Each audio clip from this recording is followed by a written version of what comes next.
Hello everyone, welcome back to another stream. We're back at it with another stream. Today we're just going to be doing random games and we're just going to be chilling.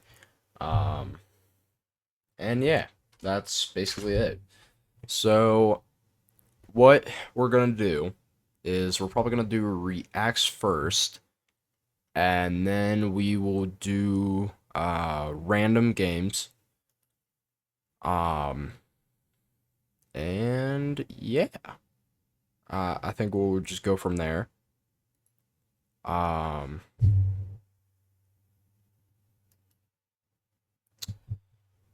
yeah, we'll go from there. So, hold on.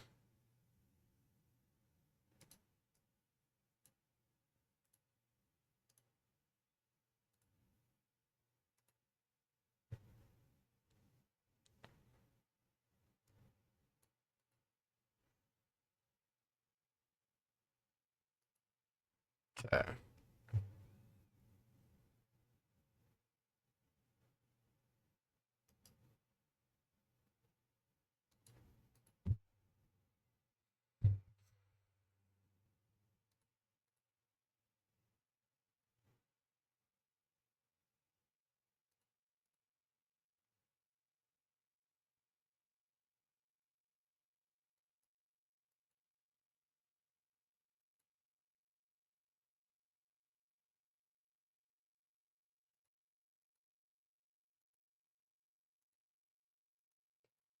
Okay.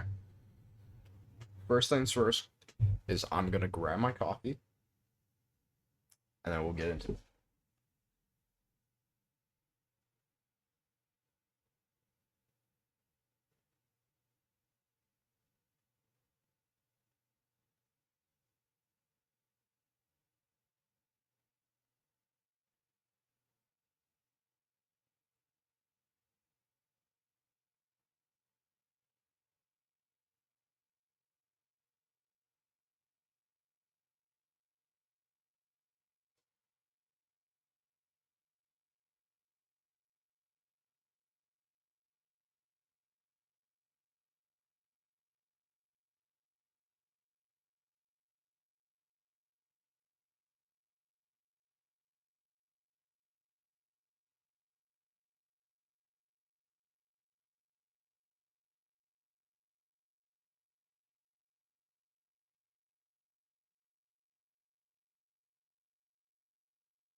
Forgot to give y'all some music.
First video is going to be, are we low-key deaf?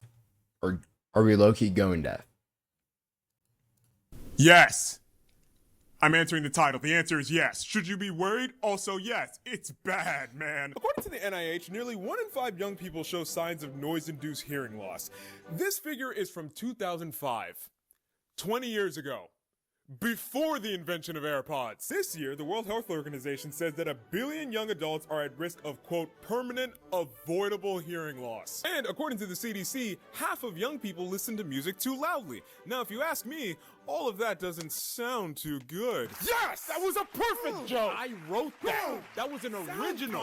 So why exactly are we doing this to ourselves? How are we supposed to stop? And you know, if you think about it, is it really that bad? Yes.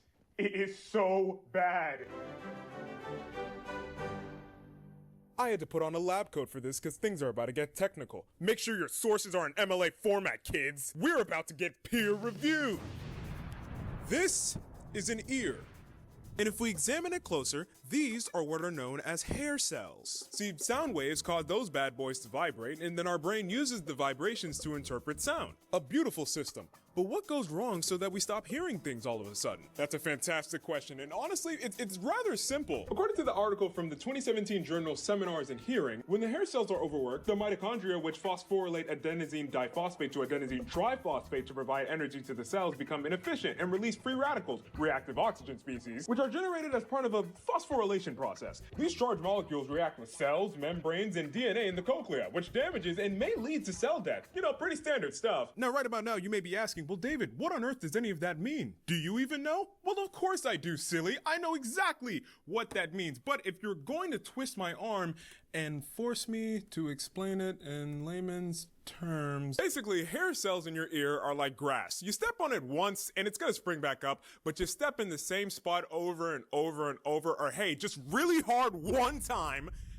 and they're not coming back up. That is your ear hair. Now, when you listen to music or any other type of noise, they get a little frazzled, but eventually they'll restore themselves. But when our hair cells are exposed to too much noise, they become overstimulated, meaning they become fatigued, meaning they stop responding to sounds. Now, oftentimes this will be temporary and hearing can be restored, but if we do not change our listening patterns and keep doing this over and over and over, the hairs will eventually stop recovering and straight up die. And this isn't one of those things in the body where you can just be like, oh, my fault, I'll chill out. Can you go ahead and fix that for me? No, they don't heal. When it happens, that's it. They're done. You cannot fix it. This is your life now. The general rule of thumb is that 70 decibels or less won't cause any hearing damage. However, once you reach the 80 to 85 decibel range, it starts to get dangerous if listening to it for an extended period of time. The average pair of headphones maxes out at about 100 decibels, which is also like the average sound level of a nightclub. But hey, 100 isn't that far off from 80 to 85, so it's probably not that big a deal to listen to it for an hour or two, right? No. That's very bad. That's not how decibels work. Now, I know what you're thinking. Man, I wish there was a cool guy in a lab coat who could explain the decibel system. And frankly, I'm offended it took you this long to ask. So here's something interesting. Forget decibels for a moment. The actual unit used to measure sound is called bells. Bells measure sound intensity, and they do so on a logarithmic scale. Now, what does that mean? Well, simply put, 2 bells isn't twice as much as 1 bell, it's 10 times as much. Therefore, 3 bells is 100 times as much as 1 bell. So dear viewer, how many times would 4 bells be? Not wanting this to be a science fucking video. So we're going on the next one. When YouTube first launched. And after we're done with this, probably this video, or maybe the next video, we're going to be playing Gary's Mod with our buddies. Yep, you heard me. Gary's Mod. If they're going to stick to the game. Hold on, I'm going to let them know. Yo. Yep. So, I'm going to do a couple videos of reacts, and then I will be, I'll hop on Gary's Mod. Alright. It said you joined not that long ago. Was I wrong? Yeah, he's in the game. Oh yeah, I am in the game. It's just I'm gonna do a couple reacts before anything. Okay. In 2005, it very obviously was not intended for kids. Not a lot of people know this, but the platform you're watching this video on right now was originally built to be a dating site. Yeah, the idea was that you would upload a video introducing yourself, and then you could watch introduction videos from other users and message them if you liked what you saw. Kinda like those weird dating videotapes from the 80s and 90s. I'm a nice fellow. I don't know. I'm particularly attracted to black women and women of different races, so if you like me, give me a call. This idea wasn't very successful. In fact, according to one of YouTube's founders, Javed Karim, nobody was uploading dating introduction videos. But some people were using the site to upload other sorts of content. Dog videos, clips of family vacations. There didn't really need to be any sort of gimmick to make YouTube work. People are just happy to have an easy way to share their home videos with others online. YouTube may have launched as a dating site in February 2005, but by June of that year, they had completely rebranded and revamped the platform to remove all traces of its odd dating site beginnings. Much like other blossoming social media platforms at the time, YouTube's majority demographic for the first few years of its existence were teenagers. This is pretty clear when you look at all the major YouTube stars in the early days of the site, who mostly appear to be high school or college students. I personally started using YouTube in 2007 when I was 11 years old. Back then, the only good way to use the site was to visit it in a browser on a computer, whether it was a laptop or desktop.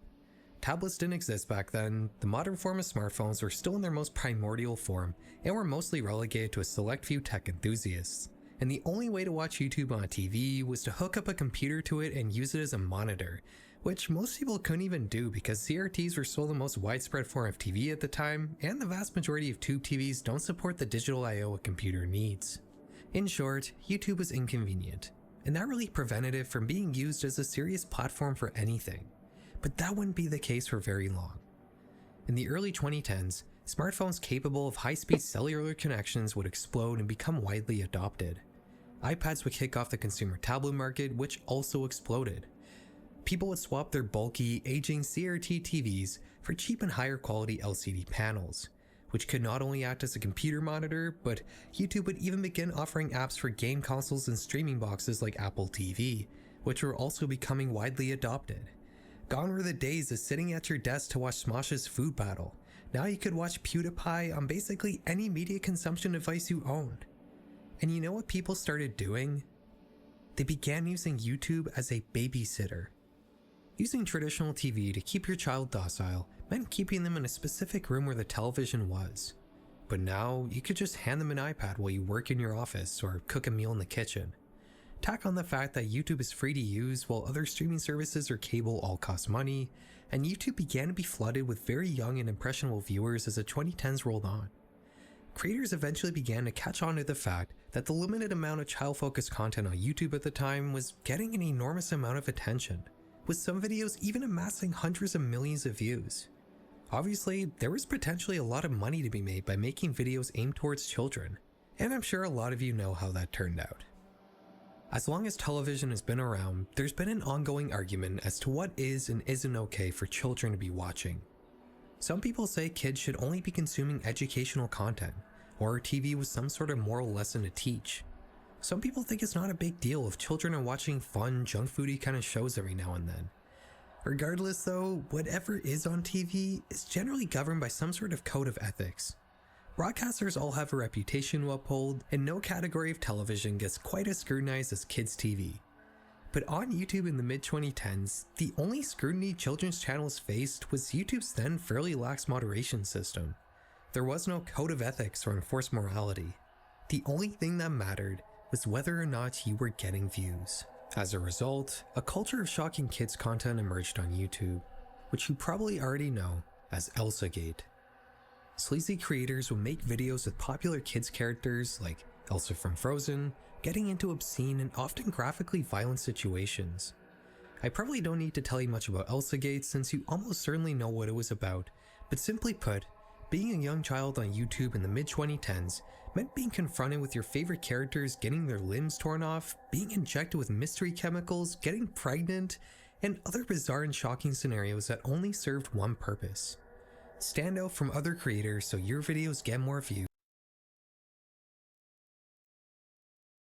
No wonder I remember the most fucked up shit on YouTube. Dude. and you make more money. Elsagate was a giant controversy, and YouTube would begin to try to mitigate the platform's issues that had caused such a depraved niche to emerge. They'd slowly harden their content moderation system to the point where even saying certain words in a video was enough to get it age restricted and demonetized, as every YouTuber is well aware of. They'd release a completely separate app called YouTube Kids that only contained a more curated selection of channels deemed appropriate for children, which would eventually go on to solely feature human review channels. But most importantly for our story, in 2020, YouTube would give creators the ability to mark their own videos as made for kids. It was clear that many parents were not using YouTube Kids and were still just handing kids iPads with the regular YouTube app. So YouTube made an effort to separate kids content from non-kids content on the full version of YouTube. If you mark your video as made for kids, it disables the comment section, the mini player, targeted advertisements, and changes your video's place in the algorithm. Even if you don't mark your video as made for kids, YouTube will sometimes just automatically do it anyways without your permission if it thinks your video is kid-friendly. This automatic moderation doesn't really work very well and can sometimes lead to a very strange array of quote-unquote made-for-kids content. A lot of videos I've covered on this channel have been marked as made for kids, like these stop-motion animations that recreate actual gore videos and often use the original violent audio. And also this channel that features shrink-wrap body parts, which is probably just an art project, but still not appropriate for children in the slightest. It makes you wonder, what other bizarre videos are out there in the deep expanses of YouTube that have been marked as made for kids, and are showing up on children's homepages? That was the original goal of this video. Find some strange and creepy clips marked as made for kids, and investigate them like I do in my 15 more minutes? other videos. But as I started researching, I quickly learned that the world of kids content and children's YouTube accounts is a whole lot more complicated than I initially thought. I mistakenly assumed that I could just set a YouTube account to some sort of restricted mode for children that would only show me content marked as made for kids. But that's not the case at all. Let's start with YouTube Kids. Making an account here is simple. All you need to do is log in with your normal YouTube account and create a kids profile. Gordy or Pharaoh. Like I said before, this is an entirely separate site and only really features human review channels, so you're not going to find much out of the ordinary here. This isn't really what I wanted to cover. I wanted to talk about the Wild West aspect of made for kids content, but we will return to YouTube Kids near the end of the video. Making a kids profile in the main YouTube app is a lot more confusing. Whenever you watch a video that's been marked as made for kids, there used to be a little YouTube Kids disclaimer next to the video description. But that's now been replaced on most videos with a link to this Choices for Families page that explains the different ways you can watch kids content on YouTube. You can either choose between a YouTube Kids profile or a kids account on the full YouTube site, which will supposedly only show you made for kids content. You can apparently set all this up through a family management page on your YouTube settings. When I checked this out, I saw the YouTube Kids profile I set up, and there was also a way to invite a different YouTube account to enter my family group as a supervised member. I assumed that this was how you would set up a kids account on YouTube, but this actually sets up a supervised teen account, which has access to basically everything on YouTube, the only real difference being that your family group manager can see all your activity. It took a little while to figure this out, as it's really not clear, but to set up a YouTube Kids account, you actually need to make an entirely separate Google account from scratch. In this case, we're going to be making a Google account for our cat Gordy, who's turning 8 years old this year. But we're just gonna say he's 9. Don't tell YouTube. You go through the account creation process, but you have to make sure to select an age under 13. Then it'll prompt you for your parents' email, and from there you can set up a kid's profile. Something interesting here is that you have to press accept on a disclaimer that basically says, we can't fully guarantee that the content your child sees on the platform will be appropriate, which is not something you have to do when signing up for YouTube Kids. You also have to choose a level of content restriction. For the sake of this video, we're going to choose the tightest restriction, which YouTube claims should be suitable for ages 9 and up. Finally, we have a kids YouTube account. You would think that now we should only be able to see content that's been marked as made for kids, right? That's not the case. What? This is what my homepage looks like. The only search I did was for analog horror, so I assume all the recommendations here are based on that, but the thing is, basically... Dude, I remember these type of videos. That shit used to creep me out. And then, I'm pretty sure this is Invincible. Whatever this is. I used to watch shit like that. Stuff like this right here. I used to watch stuff like that. But, like, this. I used to watch a little bit of it, like the analog horror stuff. They're pretty cool. But I mostly watched the SCP shit. Because back then, that's when Kid's YouTube account. that's back when SCP was a really big thing.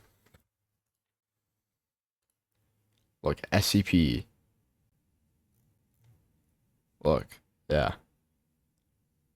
How would SCP contain Dr. Nowhere entities? That's a great question, though.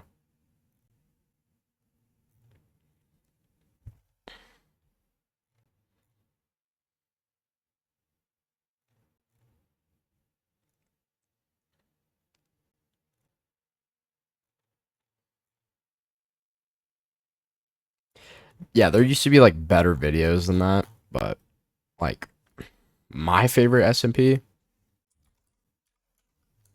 96 Shy Guy. Yeah, this fucker. He's my favorite. I've always seen him on like Spy Cake's channel, Vanos's, and just random Gary's Mod people that used to play Gary's Mod. Like we're about to play Gary's Mod really soon. All of these videos are not marked as made for kids. In fact, I've been clicking around for a few minutes and I haven't come across a single made for kids video. There is some filtering happening though. If we look at my channel for example, the only video that's been deemed safe enough for kids is the video I made about the most mysterious song on the internet. Everything else on my channel is gone. If we look at a larger horror creator like Nexpo, nothing of his is available. It would appear that YouTube is more or less completely disregarding the made for kids setting and is instead using some other automatic filtering to mark certain videos and categories as safe for kids, which kind of begs the question, why even have a made for kids toggle if it doesn't do anything? I would say a lot of the channels on the YouTube Kids app have been marked as made for kids, but a surprisingly large amount aren't. Marquez Brownlee and Mr. Beast. As much as I hate to say it, I used to watch those FNAF fucking animation. Matter of fact, Charles and I literally watched what was it? Mangle and fucking Foxy love story not even that long ago. Mangle and Foxy love story. Yeah. Yeah, this, dude. This came out 7 years ago. There's no way. I don't remember it being that long ago. Tony Cry Night. Yeah. Most popular.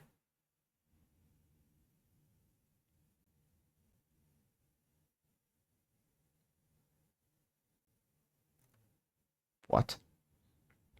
Why is it going backwards?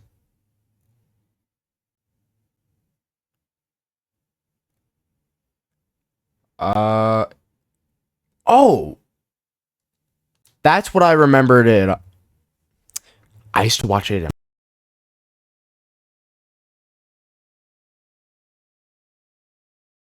I was like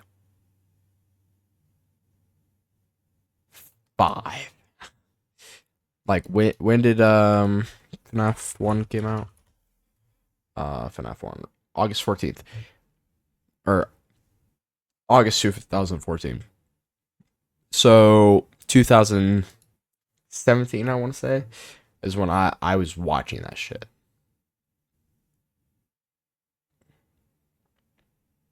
I will admit they made him a fucking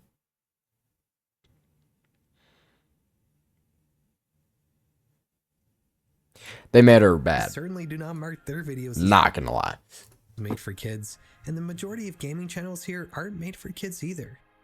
It would appear that either you or YouTube marking videos as made for kids basically does nothing except restrict audience interaction on videos and doesn't actually affect a video's actual visibility to real kids.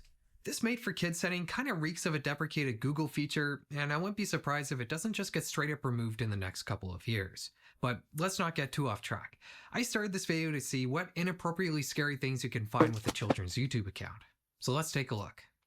In terms of actual horror creators, like I said, most of us are completely filtered out. But you can still see some creators that edge outside of horror sometimes, like Blame It on George for example, with some of his lost media videos still being viewable.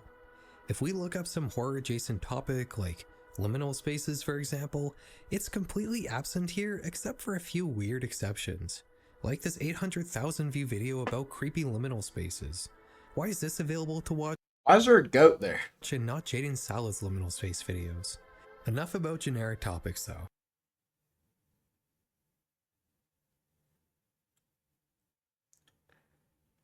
If I was there, I would say it scares me, but it does not scare me. Let's look up a more recent Elsa Gate kind of controversy. That's what I want to do in the future of my channel, is go to an abandoned place with the homeboys and then just hang out, fuck around, explore, do that stuff. I would love to go in the mine shaft, but it would have to be like a sturdy mine shaft. But yeah. See if our kid's account can actually see stuff that's potentially damaging to a child. If you haven't heard about Cat AI, you should go watch Raymondo's video about it. But in short, there are creators out there using AI image and video generators to make awful shock videos revolving around cats. I don't really want to describe what's being done to these AI pets in these videos, but it's very violent and upsetting. Many of these cute cat AI channels have luckily been banned, but it seems like more pop up every day. Like this channel called Cat AI Dreamer. On normal YouTube, we can see horrible, violent thumbnails that are typical of the cute cat AI trend. Let's see if it's any different on our kids' account.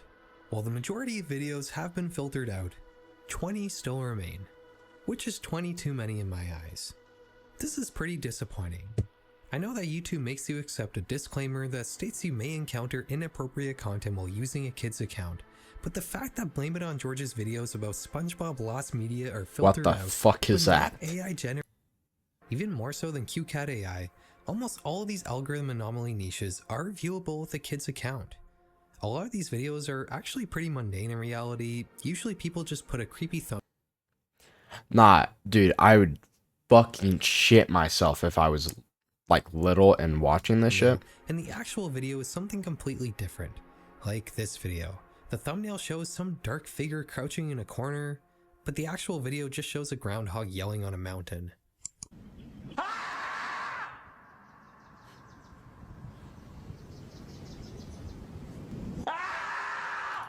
What's on the side? Like I said in my full algorithm anomaly video, some people take it a step too that? far and use actual gore photos from shock sites in their thumbnails, which I think is the worst thing we've been able to see so far with a kid's YouTube account. One thing I did not mention in my video though is that these unnatural niches are not only focused on scary content. I only got to experience this like for a month. And then when it went then the new everything came in. This nonsense group of characters with lip emojis at the end, YouTube will show you a mix of suggestively explicit and Elsa Gate-esque videos. For whatever reason, the search suggestions you get after typing in 3 @ symbols all seem to show you the same weird mix of suggestive content and typing in 3 @ symbols all seem to show you the Might have to save that one same weird mix of suggestive for a friend. Content in Elsa Gate brain rot. While I was looking for more algorithm anomalies, I started to notice a weird trend. Whenever I would search for a nonsense string of characters, my search results would always include these playlists with keyboard smash names that were all filled with kids videos. It wasn't just 1 or 2, I could find as many as I wanted as long as I kept searching. The accounts making these playlists I remember this fucker. are all adult accounts, as kids accounts don't have the ability to make public facing playlists. You see, to some degree, Bro, he would say like, "Damano necesita ah. I wait, hold on. Green alien dance. This came out 8 years ago. 5.5 billion. Billion.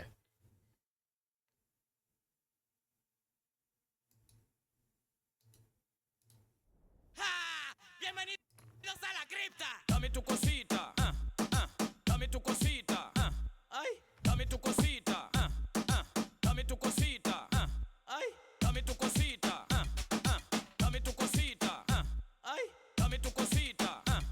Did I remember those like horror videos be like finding the green dancing alien at 3 a.m. Taking the green potion that will make me the green alien dancing guy. Muévete para aquí, muévete para allá. Dame tu cosita, ay, toma. Cosita, dame tu cosita, ay, toma. Cosita, dame tu cosita, ay, toma. Muévete ese pam pam y grita. Bienvenidos. Dude, I used to fucking love this. We're still posting clips of God. Yeah, that trend in that era is gone. Agree. Everything we've talked about so far in this video doesn't matter. It doesn't matter that you can find inappropriate and horrifying content with the kids' account on YouTube, because parents are still just handing their kids iPads that are logged into fully fledged adult YouTube accounts. YouTube can do all the moderation they want, but if the app doesn't know that the viewer is a child, then how is it supposed to do anything? The issue here isn't just YouTube doing a bad job of moderating content. A large part of this falls on the parents who aren't putting in any effort to use YouTube's child features, as flaky as they may sometimes be. We were talking about children's television earlier. I think the closest comparison to a parent letting a child use an adult YouTube account without any restrictions would be a kid getting unsupervised access to cable TV. They don't know what the fuck. But I that's know. still not nearly as bad. Everything that goes on TV is made by professionals and moderated by humans who want to upkeep the reputation of the broadcasters they're working for. And the more raunchy stuff usually only comes on at night after most kids are fast asleep. YouTube is moderated by an algorithm, and there's no and What? What? What the fuck? yeah, the community guidelines can seem overly harsh, but they can also be skirted around pretty easily by just avoiding showing certain things on screen and avoiding saying certain words. Her mom let me rape her.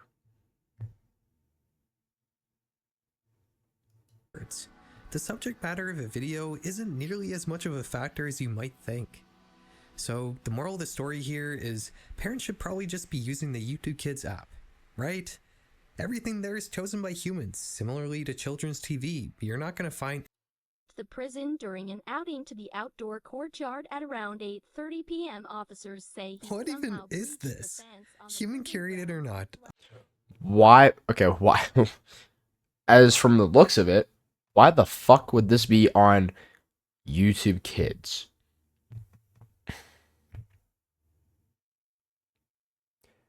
There's no kid is gonna watch the fucking news unless they grew up with watching the news, which I didn't, because no one likes watching the news. A lot of the content you know what? I changed my mind. This is I love these videos. based. This video really Those videos were cute. And then like those videos where they would like do the parkour shit and then go up. didn't turn out like I thought it would. I genuinely thought that you might have noticed that the music in Oh, this video what was is that? different than Show me that again. and Yes, PBS Kids. Yes. very little effort to download an extra app, and who knows what change it might make for. Oh, dude, Odd Squad, Daniel Tiger. Oh, dude, Let's Go Luna, Wildcrats, Natural Cat. Oh, dude. Your kid. Wait. Arthur. I remember that. Ready, Jago. Oh, I remember that. Peg plus Cat. Know that one. Everyone knows this one. Everyone knows this one. Dinosaur and Train. Mm-hmm. You Or might have Dinosaur noticed that the Train. Maguire soundtrack. It's called Living One, and you can find it on every major streaming service. I'll pin a comment below with a link if you guys want. Thank you. Thank you. Thank you. Okay.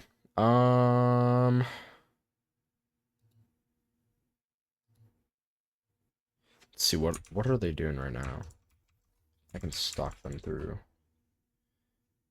Flat Grass Airport. Okay.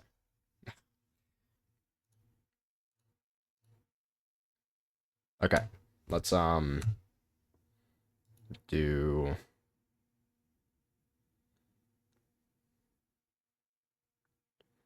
let's do a bit of emotional video. Every time you talk to someone, you spend the rest of the day thinking about it. They give you a short This video is why you care so much. answer, and you think they hate you. They don't text back fast enough, and you start freaking out. You are looking for reasons to think people don't like you. The last 4 years of my life, I've apologized for, I think, everything. Like, just saying sorry constantly. Someone would bump into me when they could have just gone around me while I was standing still, and I'd say sorry. I would have my own opinions and strong beliefs about something, and I'd backtrack like, but I don't know, maybe I'm wrong. I would text someone, and if they didn't respond in like, I don't know, an hour, I'd convince myself they hated me. And the craziest part is I didn't realize I was doing it or it was even a problem to begin with. I just thought that's how everyone was. Like, everyone worries what people think. Everyone replays conversations in their head at 2 a.m. But then I remember this one time. I was probably 16 or 17, and I posted something on Instagram, and I had a couple followers from the school. A lot of people from a new school that I moved to. In about a day, no one liked that photo.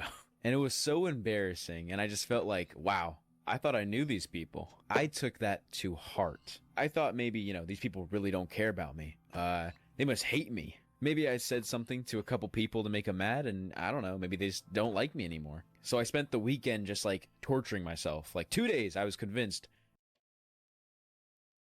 The fuck? What was that? Anyways, so one of the reasons why I also think every teen has that overthinking mind and has that, oh, I should be more apologetic, more empathetic towards people, and focus on saying sorry every single like mishap that happens to you that someone caused, but you say sorry and then they don't, then you say all of that, right? And exactly like his example, he posted something when he was 16 or 17, then no one liked it, and he genuinely took that to heart, just like every person does. Someone has to take at least something to heart, and he overthought that, and he was like, wow, no one likes me, I'm a nobody, be that type of stuff. So when people are like that, usually at times like that, they've had either traumatic times in their life, or they were just grown up as a sensitive person, which is fine. But what also has to deal with that is that the brain isn't developed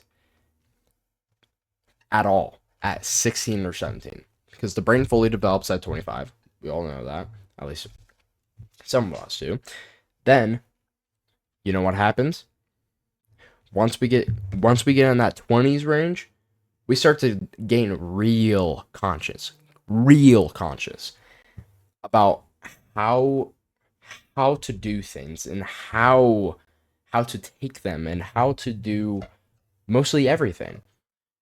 And in your 20s, you can still be a sensitive person and take things to heart, but you don't take things to heart very easily. But being a teen with all the hormones, all of these stuff, and then you, not, especially me, with not a developed brain, don't know what to feel, don't know what to act, don't know how to do things, because we've only lived on this earth for what, 13, 14, 15, 16, 17, 18, 19, 20. Those teen years are constant, just constant fear, constant background fear that you don't know how to do something right. But then people that are bad, like naughty, and that are for sure on the naughty list, they think by doing bad things it's gonna help them. But for the really sensitive people, I wouldn't say myself as sensitive, but I'm pretty sensitive to a lot of things. Like how every stream I do, I have what, 63 followers, and I have only 2 viewers in this fucking chat right now. That kind of pisses me off because I'm like, I've done everything because of YouTube. I've done everything for some. I've done everything for every viewer I have. I've done everything for every subscriber I have. And then they just don't come. And I'm like, pause. But really, it takes time. It takes time to grow. It takes time to build. It takes time to build your popularity. Like what I'm doing right now is I don't care. I put in the mindset of I don't care because I'm growing with the channel. And of course, no one's going to watch a fucking 14-year-old. Which is fine. I don't care. I'm streaming for the fun of it. And the cents, literally cents, an hour I get of money. But I don't care. Once I become 18 and I still have this account, if I still have this account, then I can build off of that when I'm 18 and then actually have a fan base that people actually want to watch me and then do that. I overthink every single day about my channel. But usually the brain isn't fully developed, so you don't know what to act, don't know how to feel, don't know how to do anything. So you panic. You become apologetic, you become empathetic, you become sympathetic. Then you just become the person that says sorry all the time. Just like the guy was saying. That these people who I barely even talk to, like I barely talk to these people, were judging me. Or just didn't care. They didn't like That's another thing. You always feel like you're being judged by everything you do. Stuff. I didn't realize it then, but I realize it now that was a serious problem. And it definitely started when I was younger. Don't exactly know when, but it had to be elementary. I wasn't the loudest kid or like the most popular, but I was friendly with everyone. And I think that's because I was terrified of anyone not liking me. I would change how I acted depending on who I was around. If I was with one group of friends, I'd act another way. There's group A, group B, group C. I was just kind of adapting to whatever. I only have a group A. My group A is my buddy Charles, my buddy Charlie, my buddy Weston, my buddy Thomas, my buddy Blake. That's it. I thought people wanted from me. And for a while it worked. Middle school definitely worked. People liked me. I had friends. And those people are the only people that actually accept on who I am. They don't make fun of me. They fucking support me to the max, dude. That's how every friendship and every group should be. They should be fucking cheering you on. Even you come out gay. Like, let's say that. Then, all of a sudden, you get hated on by your group. That would be fucking horrible. But my group, they wouldn't fucking care. They'd be like, oh, good for you, dude. Fucking let's go. I don't care. You be whatever you want. That is the friendship you want. That's the friend group you want.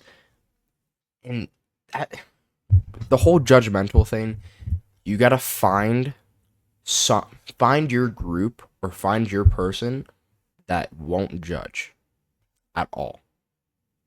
Like, period. At all. I fit in, but the problem was I had no idea who I actually was. Like, if you asked me what my actual opinions were on anything at that point, I probably couldn't tell you. Or I probably could, but it wouldn't be my own opinions, it'd be whatever group I'm with. Because my opinions were just whatever the people around me thought. And I didn't realize how exhausting it was going to be trying to keep up with it. Because when you're constantly performing, you're like a jester, constantly monitoring yourself, worrying about how you're going to be perceived or looked at, your brain just never shuts off. Like, you can't relax, you can't be present in the moment, you can't be chill. That's why being a teenager is so hard. Is just you always have that just in the back of your mind of worrying on how you be looked at and how people think of you and how just everything of you. And it sucks because I also have that. And I mean, it doesn't happen to me all the time because I don't really fucking care. I became to the point where I don't fucking care about anything at this point.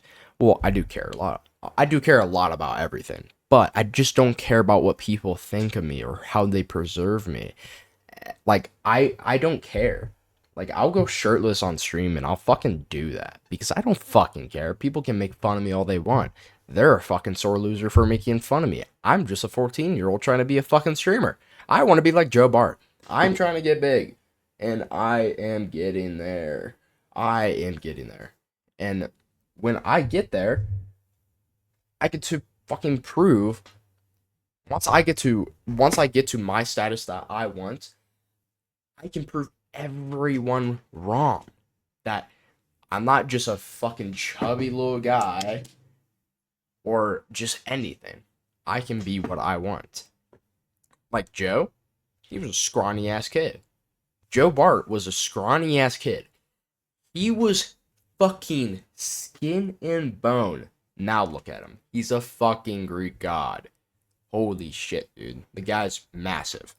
I remember being with like a group of friends, going to their house, and every interaction I had with them, I was very, I was analyzing everything. Someone would laugh at something I said, and I would spend like 10 minutes trying to figure out if they were laughing with me or at me. I had to constantly be aware of how I was coming across people. And the thing that made it worse, right, is that I was good at hiding it. Like, it sounds somewhat emo, but like on the outside, I seemed fine, like confident even. But inside, dude, It's not emo if you're hiding your feelings. You're just scared. Because if you let out your real feelings, then you don't know how people are going to react to it and how people are going to go along with it.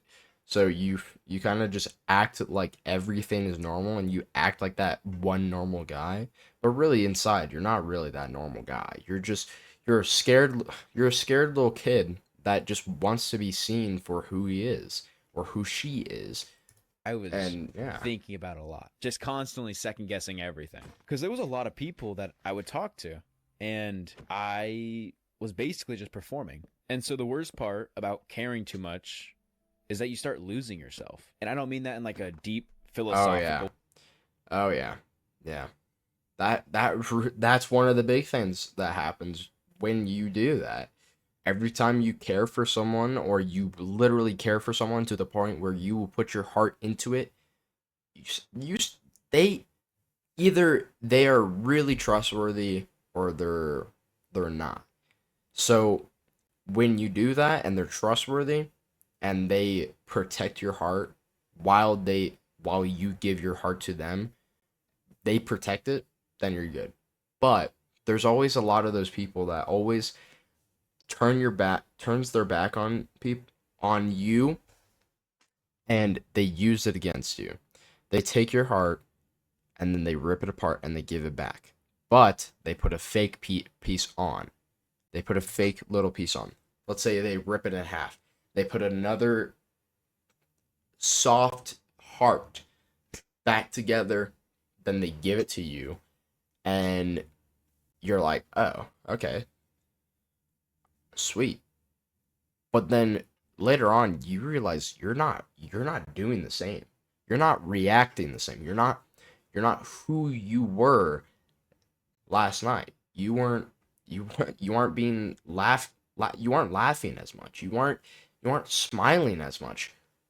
And I was in that deep part for many years because I had 5 years of abusive household because of my mother and my stepdad. And truth to be told, right now, I'm okay. I've gained myself as much as I can. I've probably lost a bit, like 20% of myself. I still have 80%. I'm still fucking amazing as I am. But it's just part of that 20% was my motivation, my goal achieving self. I had, dude, back in 6th grade, I was skinny. I was pretty skinny. But then after I went through a depressive stage and I became chubby and fat and then now I got this fucking body. I have one thing I will admire about myself is I have a great frame. I have a great frame. My body goes from my torso to my head. My body goes like this. It goes like that, like that. It wings out because like if I like do this, oh, but then I stand up, this is flat and then it goes out. That's one thing I admire about myself because that shows that I do have potential. I also have I also have abs. It's just under all the fat. And I see every time I suck in my stomach or something and I look in the mirror, that's as motivating as I could get. Way. I mean, like, literally, you forget who you are. Because when you spend all the time trying to be what other people want, you stop knowing what you want. You stop having your own opinions, your own style, your own interest. And that was the biggest thing ever in high school. Like, I had no That's my problem. Is I give to people and I don't receive. I give to people and then they try to give back. I can't receive it. It's hard for me to receive it because then I feel like I'm taking part of someone that I care deeply about, but then I just hurt myself even more. According to some people, I had no style, I had to be like them. And another group had to be like them. Not like had to, but I wore shorts and a hoodie like all the time. My average, see, I want my average outfit to be sweatpants and then a tank top. I want to be like Joe, where he just goes to everywhere with a tank top on. That's why I've been wearing tank tops because it's more comfy and stuff.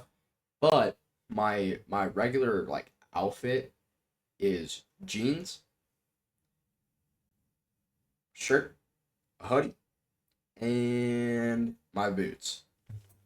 And that's it. That's all I wear. I don't have any style. The only style I got on me was the fucking Green Day. Because I have Green Day on my hoodie. And it would So the fucking people that love punk rock and all that stuff, they're like, hey, love your fucking hoodie. I'm like, oh, thank you. Thank you. definitely be like picked at, but I realistically did not want to dress like the people I hanged out with because it not my style. I'll say not my style, and I'm glad I didn't get dragged into that. But with me and a lot of people, you become this kind of blank slate that molds itself to whoever you're around. Like, I'm not a mean person, but I would be mean to specific people if my friends were being mean to these specific people. All right, gotta take a bathroom break. I gotta go to the bathroom. Okay, what should we play? Ooh.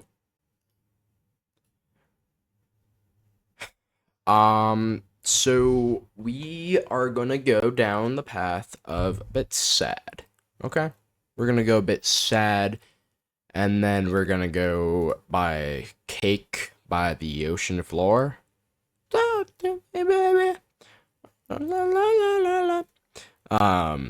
And then this song, because I'm gonna be a bit.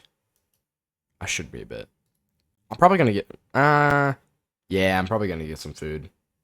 Anyways, don't cry too hard to the song, because I have.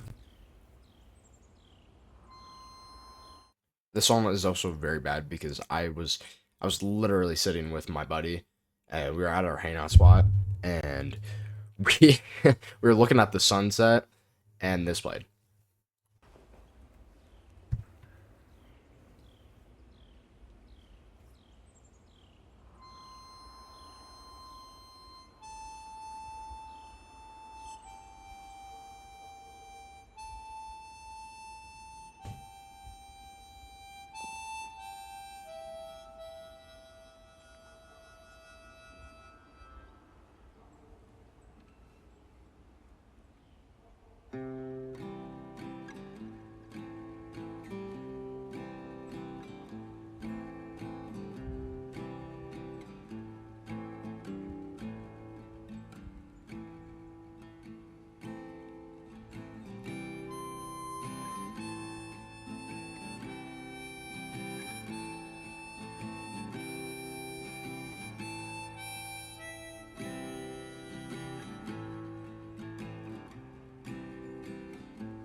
But then when I'm not with that group, I'm a pretty nice guy. And I started noticing this when I'd make decisions too. Like I would try to figure out what I wanted to do with my life, and I realized I had no idea what I actually wanted. Because every decision I made was based on what other people would think. Like I remember thinking about what to major in, and my thought process wasn't, what do I want to do? It was what looks good, what looks impressive, what would, my friends think is not lame, not weird. And so I would end up choosing something I didn't even care about because it sounded good when I told people, but it really doesn't matter because I didn't go to college anyway. But it wasn't just with college, it was even jobs, hobbies. Nothing was based on what I wanted. It was all designed to get approval. And the thing is, the people whose approval I was chasing didn't even care.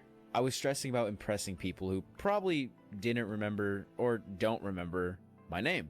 But, I convinced myself that everyone was watching, everyone was judging, everyone cared. When the reality is that most people are too busy worrying about themselves.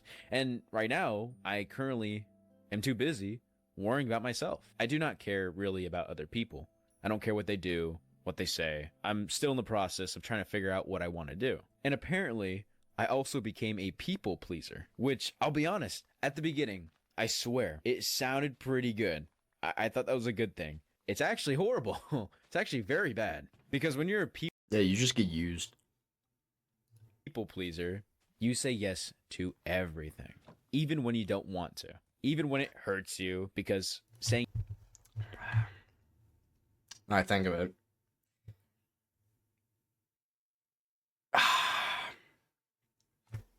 I might be one myself. no feels impossible. I would have friends ask me to do stuff, and I'd say yeah, The Minecraft music in the background's not helping. even if I was like exhausted, even if I had other plans, even if I genuinely didn't want to go or didn't want to do whatever it is, because I couldn't handle the thought of disappointing people. And at first, people kind of liked that about me, at least I think. Like I was the reliable friend, the one who was Ooh, I might have to take a...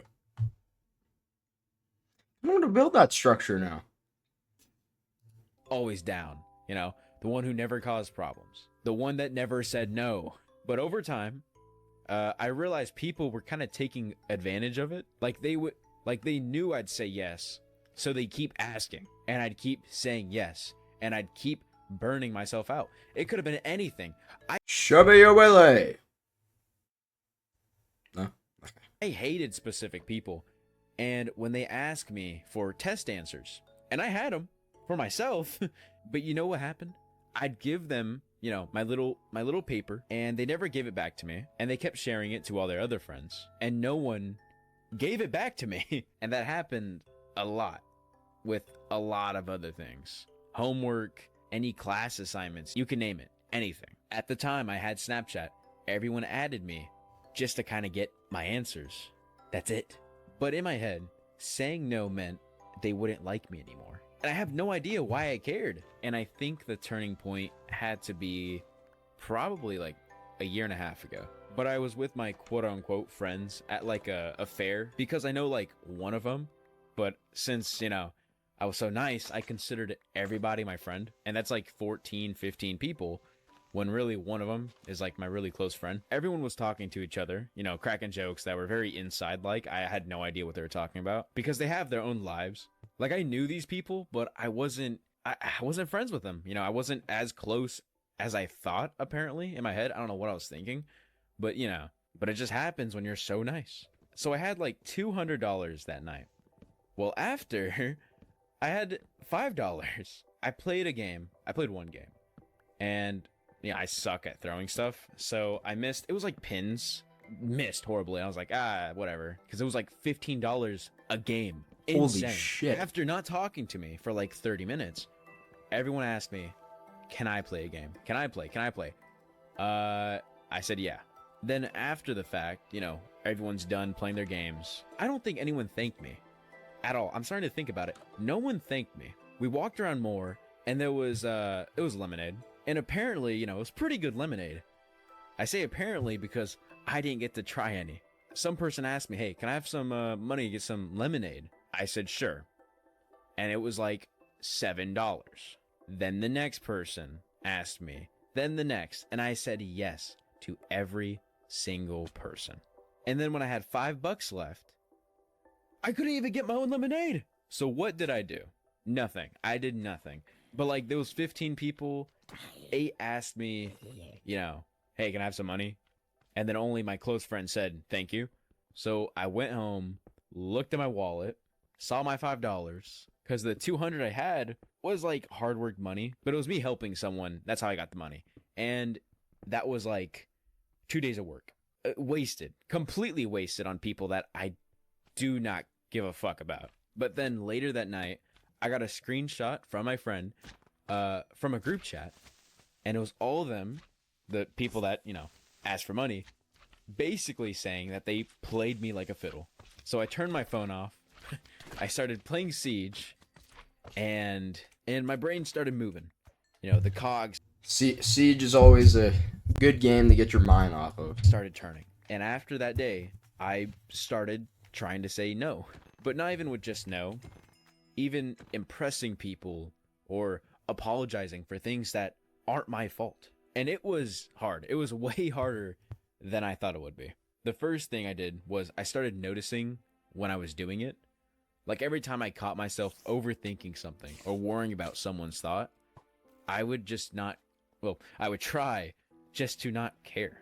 But since, you know, I'm a people pleaser, I had to take that extra step and ask myself, like, does this actually matter? Does this person matter?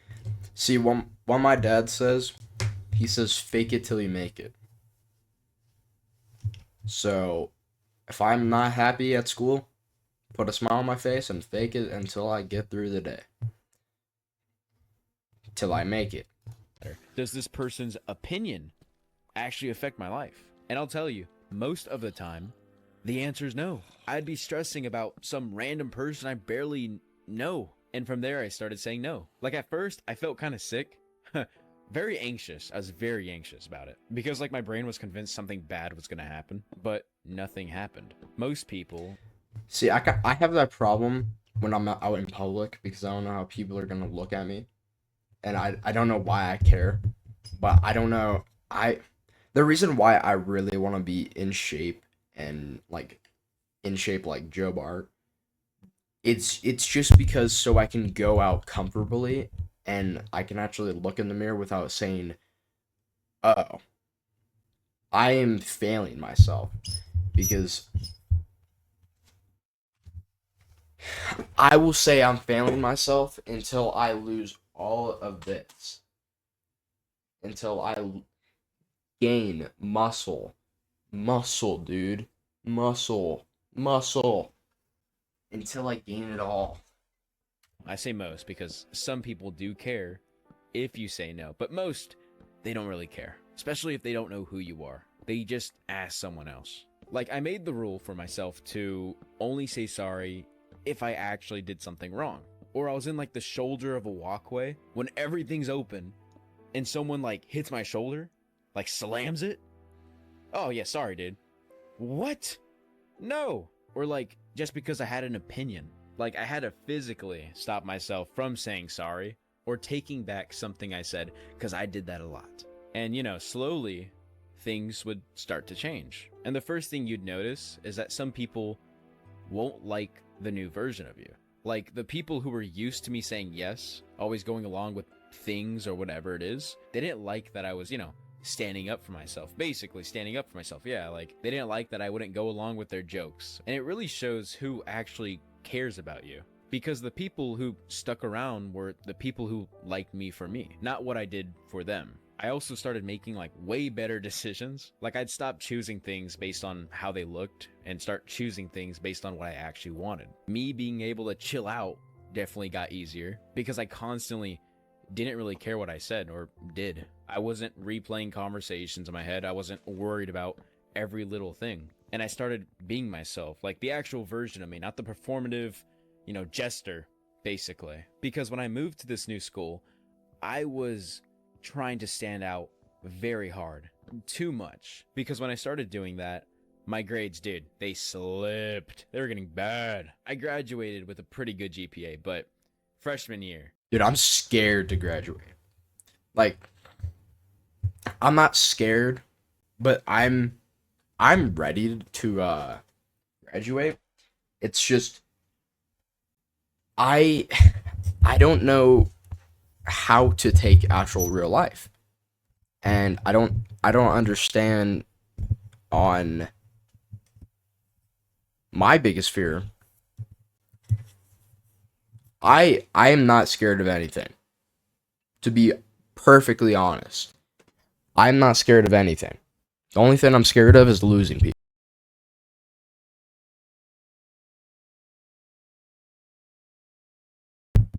My mic disconnected. Hold on. But my biggest fear is losing people because I am scared of losing someone that I truly care about. Like, dude, when when for example, when my dad passes away, dude, that's gonna be the hardest fucking thing ever. It makes me cry and makes me want to cry every time I think about it because he he's my hero and he has saved me many times and I can never thank him enough for it. Like, because I was going through pretty dark times of my life and he saved me. So that's why I really am keeping like a hold on him. And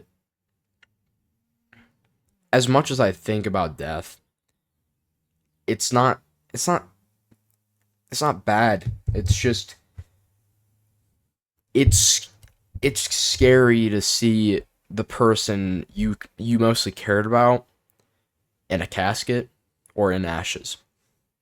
Cause like I have my brother in ashes right here, and I have his memorial card here. And I like to think of it as he's always here. He's always watching me play games. He's always by my side. He's basically my guardian angel on my shoulder, or like something like that. And that's what helps me through losing my brother. And just the thought of when I get older, I'm gonna be my dad's gonna be gone. So I try to spend as much time because time is irrelevant. Yeah, you can't spend your time willy nilly because with how time is going by now, it's going by way too fast. You won't have time to be with the people you love because you think you use time not wisely, and then you think about it, then you're just like, fuck, man, they're gone. They're really gone. And what really sucks is I don't I wouldn't cry to the casket of my dad's dead body, but I would obviously cry. But the thought of someone having a year and then a dash and then their end date. I haven't had mine.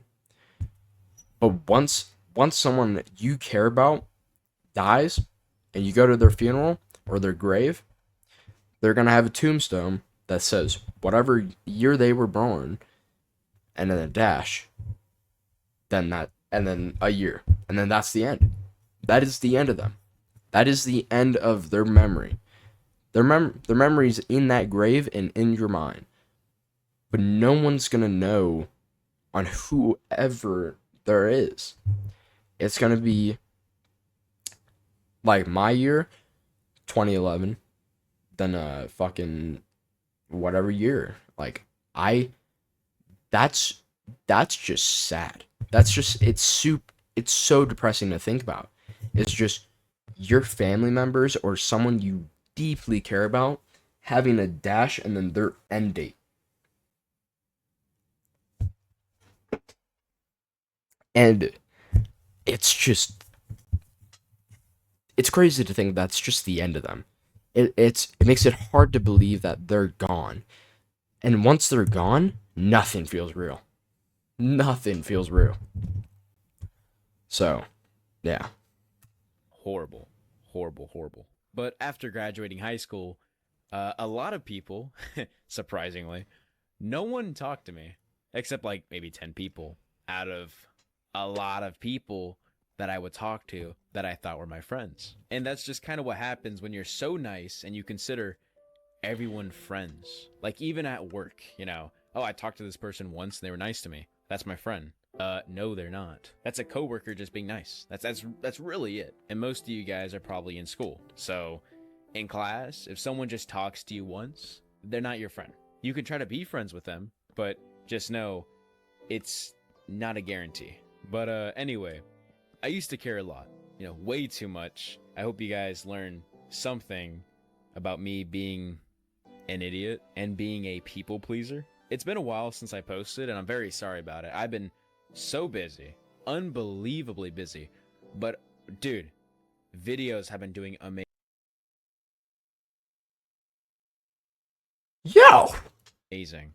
Like they've been doing so good. Like every comment I get is just it's nice, it's sweet. Like all you guys are nice. And I just wanted to thank all the new people that subscribed and you know, hopefully stay. And if you just got this video and you're watching it, please subscribe. I want to reach 100K by the end of this year. That's Dude, one day I just want to have this views. I want to have that amount of views.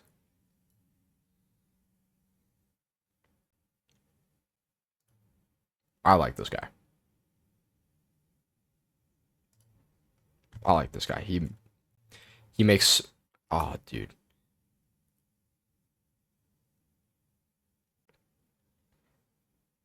Spending problem. That would be pretty nice for someone's mom. AKA Charles. Anyways. Alright, now we're gonna be playing Gary's mod. It's not played. It wasn't a Yo, I am back. Oh, yeah. About that. Yeah. What just happened? Weston broke the game. How did Weston is that- break the game? Charles had Use this. that. He had this One Punch Man weapon, and I just spammed earthquakes. And there's a bunch of giant rocks stuck in the sky. Okay. Chad. So we still playing or no? Yeah. Okay. What map? What we should get another map. What map should we get? How is this still alive? Oh, I'm fine with any map. Connection.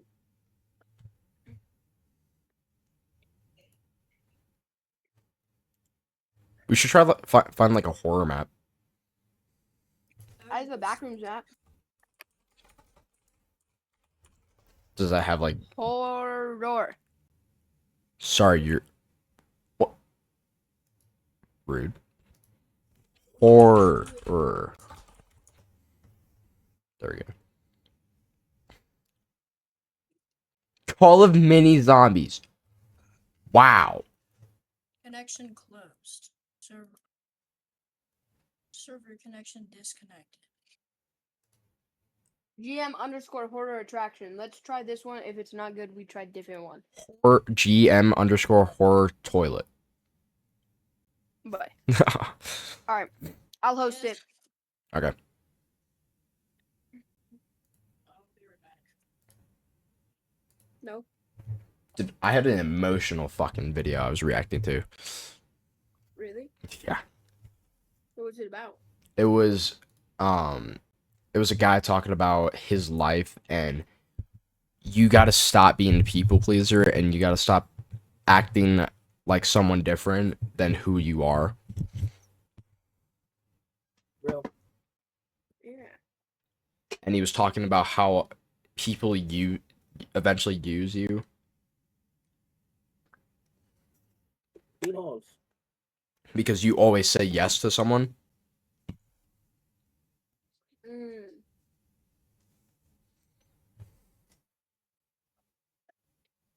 That used to be me in 6th grade. I was so.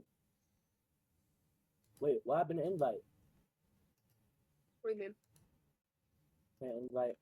He's right now No loading. way. I'll invite. Yeah, loading. Dude, I haven't played Gary's Mod in so fucking long.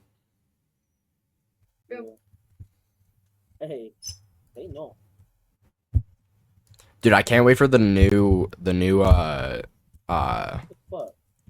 the new my heist thing TV. coming up. Ice? Yeah, in GTA. Oh yeah. Because they're doing the heist thing for the end of GTA 5. Isn't like GTA coming out or GTA 6 coming out soon? No, they said they're coming out within in 10 years. Yeah, they're coming out. Well, Coming out when? it feels so weird. They're coming out November something. But then fucking PlayStation and Xbox or something gets a fucking pre-order it. Yeah. That pissed me off very much. Cause yeah. Well, most of our PCs won't even be able to run it. I thought it was Well, only on for console. well, For a that's while it was. that's you, not me, because I can actually. Yeah, dude, your PC's not even that much better than mine. It's like 2 parts better. I can still run GTA really well, so I. I think I'm okay. Yeah, whatever you say. I think we are okay. You boot up GTA 6 and your PC just explodes. Okay, so why are we being hostile? Well, because the you know how the PS5 Pro or whatever the fuck runs GTA 5 really well? It runs GTA 6 30 FPS. And that was like almost a whole year ago that they did that test. Bro, the GTA 5 or not GTA. PS5 Pro literally came out for GTA 6. Yes. And it runs at 30 FPS. Mhm. I never understand in FPS. Frames per second. No, but like it's higher bad. Higher better. Well, to yeah. an extent. If it's too high, it's bad. Yeah. The more graphics you have, the more less frame rate you got.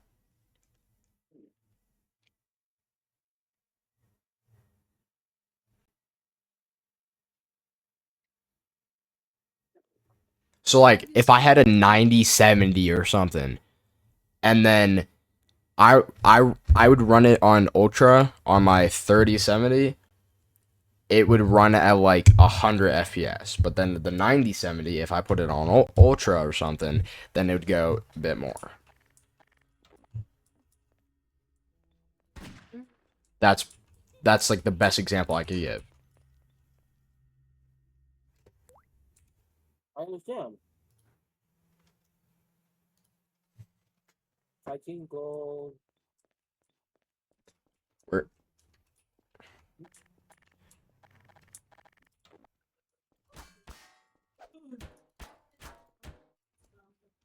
Where go? Hey, there's a. Oh.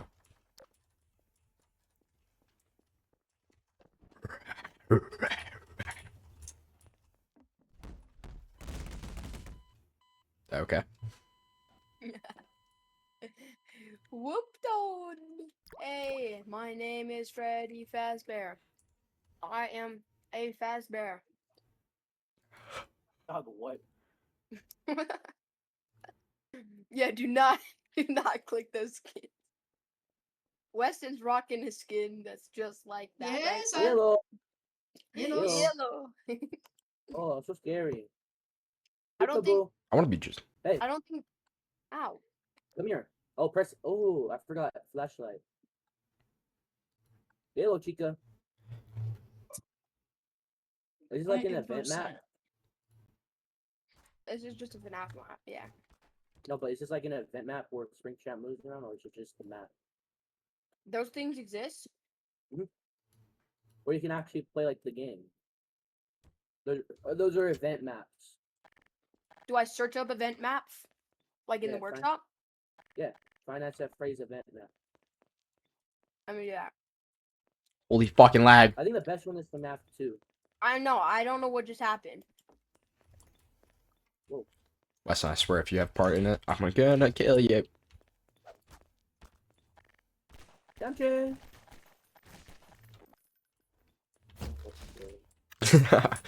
Yeah. Sup, stinky Killed one of fella? his guys. Wait, guys. What's I up? have a better map. It's a FNAF event. Hey. Should we play it? Yeah. Yeah. Because that means we can actually like play like the game. Except in Gary's map. You know, Alright, bet. Dick. No! Yeah, Wes, don't use that overpowered stuff. It's just ruins it. Oh, we haven't left the map. Oh. Yes, 15 gold. I want to be ninja. I want to be ninja. What the heck? Add-ons? Open workshop. Give an N-word a break. Give an N-word a break. Search. Event. FNAF.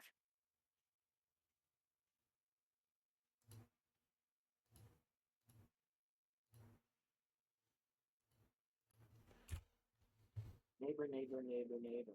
I'm 800% neighbor. he knows. Fella. I'm 100% fella. Fella. I'm 200% fella. Yeah, he knows. Yes. Why? I don't see event map, Thomas. Where is it? Hacker. I've never heard of an event map too, so. Here, Thomas, I'll just stream, okay? Okay. Yeah, it's like Stone Ocean song. Okay. Alright. I didn't. Yeah, whatever you say, man. I'm missing this Spotify. What is it? Alright, which one? Yeah, that one. But look at it. Yeah, look into it. Blue. Just see how you can go on the cam. Why just put the floor down? What are they? Yeah, this one. Alright, Right one. so we boot up again. Yes, do that up. Wait, boot up taking too long. Here we go. Sunflower seeds.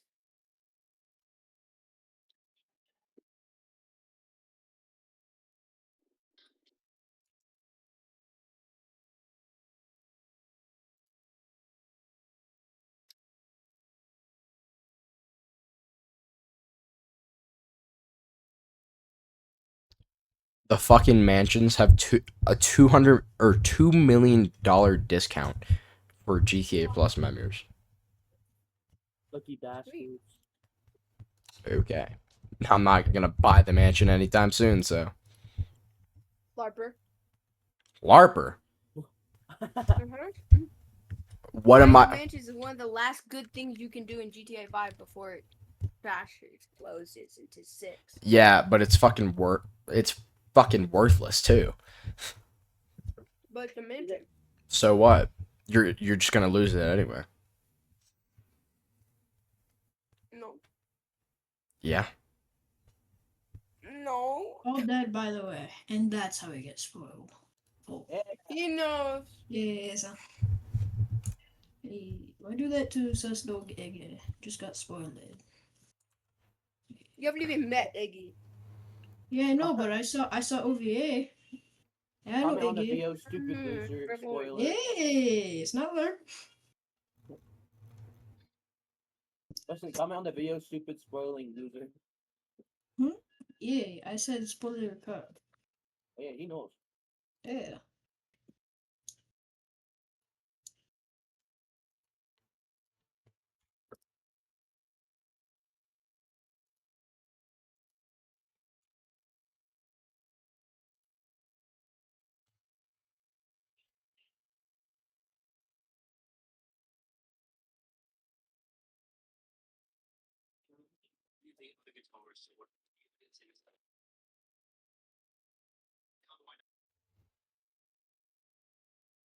Diddy has received an Xbox 360 in his jail cell as a reward for his outstanding behavior. Fold.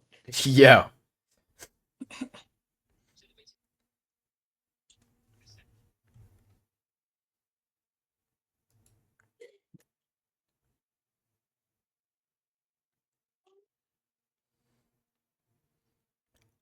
Imposter next bot.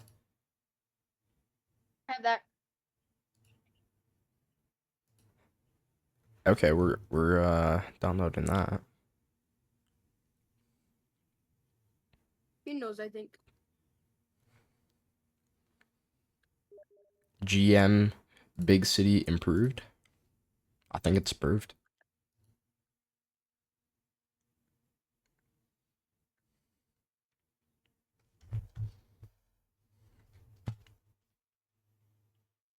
Downloading FNAF to improve. Hey, this is also improved. I think it's improved.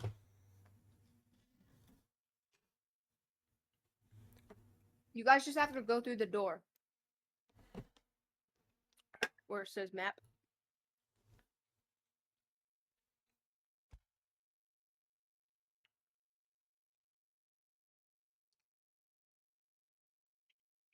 LARP.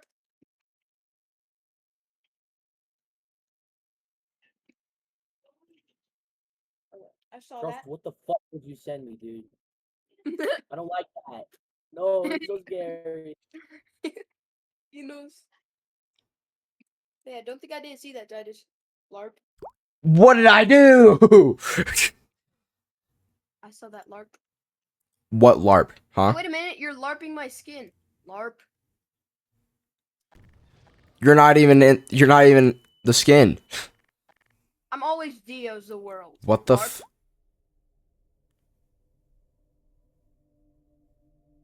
What the fuck did you send me?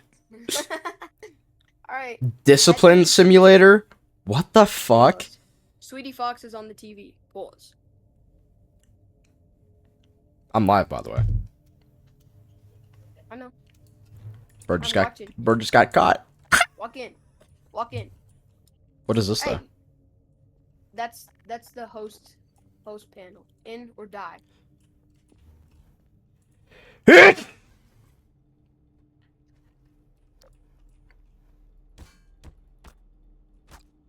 Oh.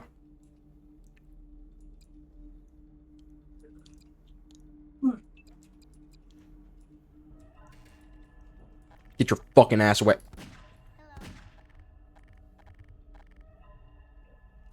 Hello. Man, I don't like you being Foxy.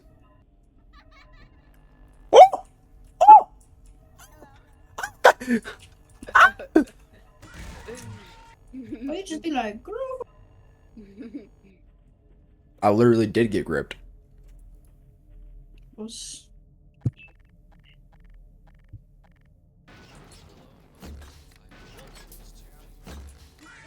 What? Ah! I spawned in and died. You know what? Oh, you want a fist fight? The portal. Wait, listen. What button is it to turn invincible again? Ow. I think it's like F or something. I need to fight them. One punch. Oop. Okay, why are we spawning the fucking rocks, dude? Bro.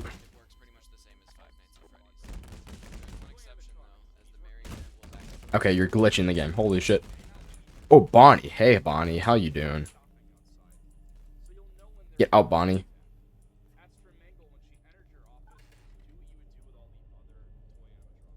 What the fuck? Get out of me! Why can't I move? Push, What the push, fuck? push. Yo, get out of my face. Actually, you could, Yeah, I'm gonna get TOA. what's that? Or TOS, my bad. Yo, Weston. Weston! Stop. Weston, stop! Weston! Dude, oh my god. Fucking chud.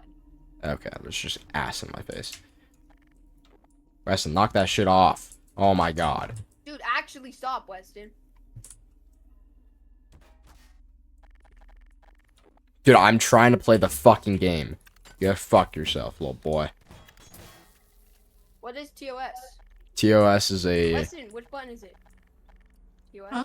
TOS is basically like, you know how like, you I get... think it's like Hold on. Basically, it's something to keep you in check without, like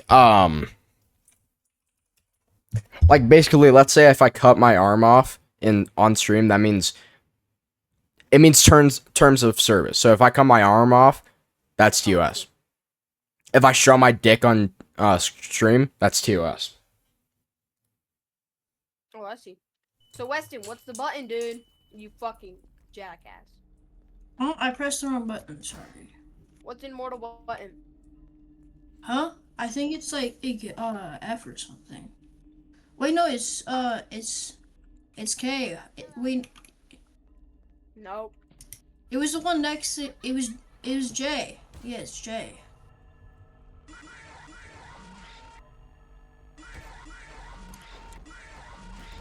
Bully. Give it. Haha. At least I can. What do the fuck? this. Dude. Let's maybe not do that. Oh. Hey, Foxy, can I just go on by? Oh my god! Hey, Weston, why have that on? Have what? Up. Up? Mm-hmm. I mean up. Boy. Yeah, why you invincible, boy? He is too. Ah. Invincible, I see. I am? Yeah, you are. No, I'm not. Liar. Yeah, you are. I punched a wall, dude. There is no way that One Punch Man is this strong. I mean, his name is kind of One Punch, so. Yeah. Russian Punch too boy. strong. What's up, Crimson? What is up? Hey, can you, like, move out of the way? Could you, like, move? Thank you. Thank you. Could you, like, get out of me, please? Okay. Thank you, Foxy.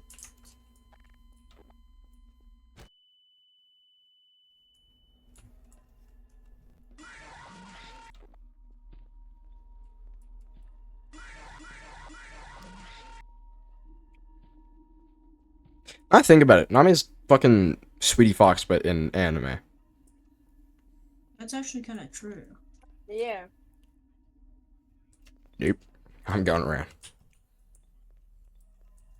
Oh, cute Foxy. Run! Run! No, that was not necessary, man. Not necessary at all. What just happened? Charbinks killed me. Weston is awesome. Killed Charbinks. Weston is awesome. Killed Crimson. He somehow killed an immortal person, by the way. Oh. And I can't respawn. It was probably the physics thing. It was probably the model. Connection problem? What the fuck? Yeah, I can't respawn. Help. Space. I'm pressing space. Oh yeah, it's because my game's frozen because of Weston spamming. Weston. Why do you do this every fucking game? every game possible, you always fucking find somehow to break the fucking game. Even in fucking Minecraft, dude. Well, they do give you Heaven. an ability that allows you to reset the universe. Yeah, no shit. You know, And you use that like what, 5 times? Ah! Yeah. Oh. Oh, look away. I'm surrounded in a room by rocks. Yeah, I wonder why, dude. God. the big bad wolf. Puss. Oh god, I'd love to. It's just me and fucking Thomas. Yeah, you guys are gone, dude.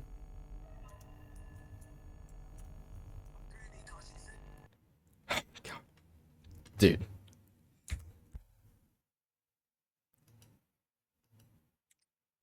Yeah, that shit's broken, dude.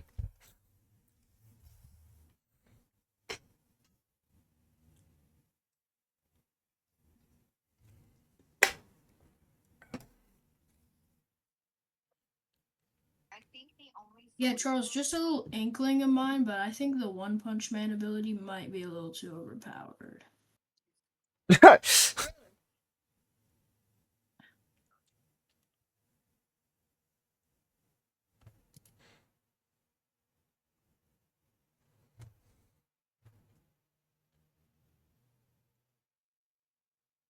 It's all your fault though. So, am I gonna load in anytime soon? Probably not.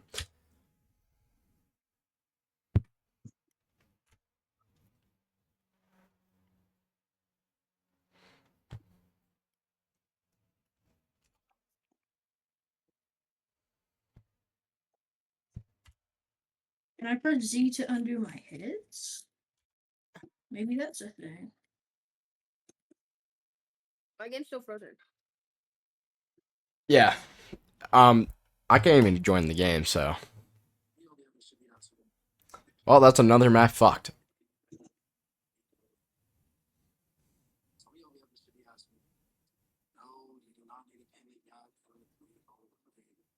We should do Lego City. Right, Charles? Honestly, I'm down for Lego City because that sounds fun. Yeah.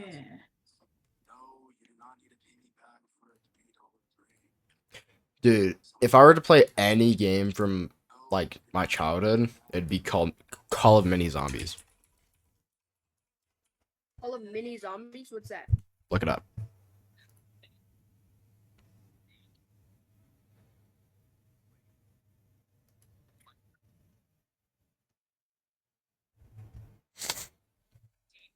Dude, I just wanna download it from some fucking random ass site, but I know I'm just gonna get fucking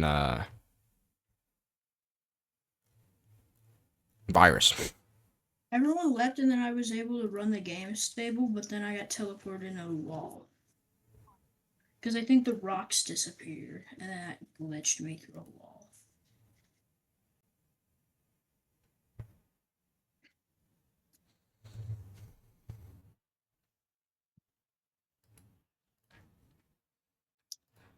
Yeah, I guess it's just ultimately we're fucked. Yeah. Yeah, Charles's game crashed, so. And Thomas is somehow. I just realized Thomas hasn't been talking. Thomas Mud. Well, he's either doing something or his fucking game or his fucking laptop exploded.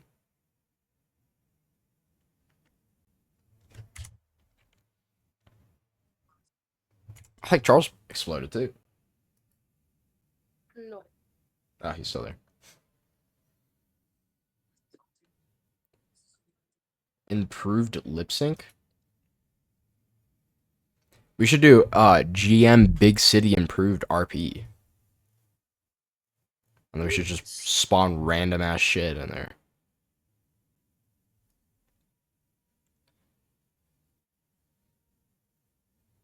FNAF Fredbear and Nostalgia Pizzeria. I mean, I guess.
Oh, I would use that.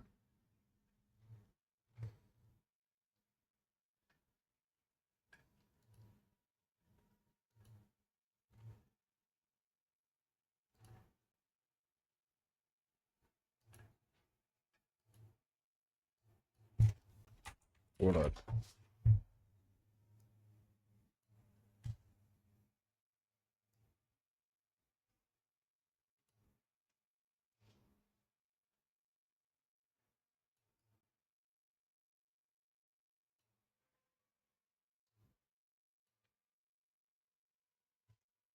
Then studio mode.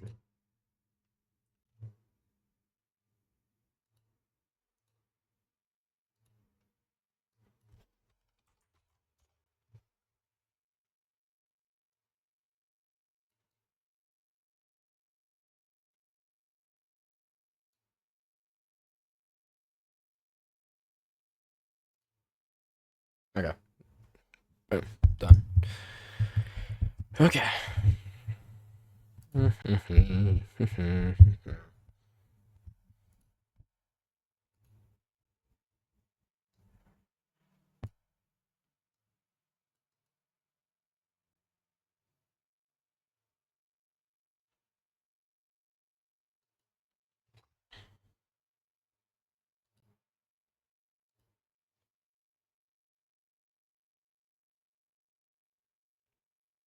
Okay, looks like we're not doing any more Gary's mod.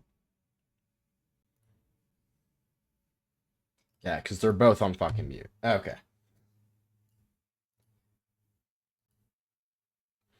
Okay, well, if they want to be like that, that's fine. I don't care. Fucking loser. I was wanting to play fucking Gary's Mod, dude. Dude, I haven't played that. I haven't played Gary's Mod in fucking forever. I wanted to play that. Roblox is fucking... Why is... Just because I opened it once does not mean it has to open every single time. That's stupid as shit. I hate that. Okay. What game? What other game should we play? I have no clue. We could play Escape the Backrooms. But I don't really want to do that.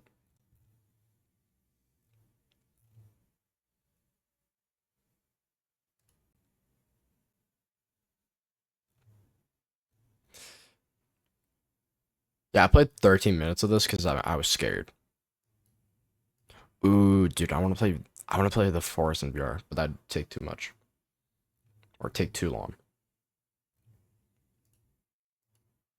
I have nothing else to play, dude.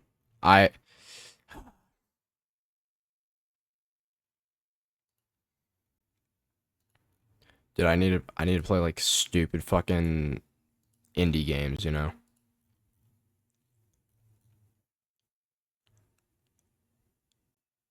I do not feel like playing anything right now.